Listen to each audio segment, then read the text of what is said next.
Paul Pogba ayaa dabaaldeg awgiis afka furtay kadib markii uu maqlay ceyrintii tababarihii hore ee Manchester United Jose Mourinho. Xidiga qadka dhexe kaga ciyaara kooxda Manchester United Paul Pogba ayaa aad ugu farxay in Jose Mourinho shaqada laga raacdeeyo isagoona si weyn ugu dabaaldegay xerada Carrington oo ah halka ay kooxdaasi ku tababarato. Paul Pogba ayaa ku qayliyay waxa uu ku qaldamay shakhsi aan inaba caadi ahayn isagoona ku jeejeysay Jose Mourinho kaceyrintii kooxda Manchester United. Tababaraha reer Portugal iyo xidiga reer Faransa ayaa xiriirka ka dhaxeeya waxa uu ahaa mid aad u xun.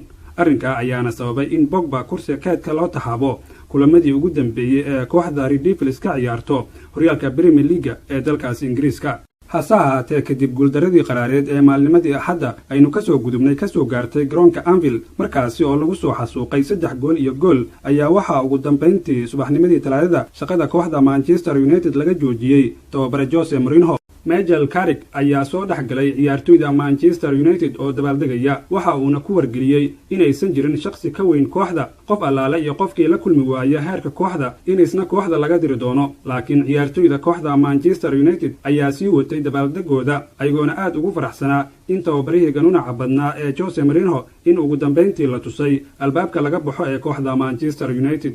Ha mogaanin fadlan inaad subscribe garayso.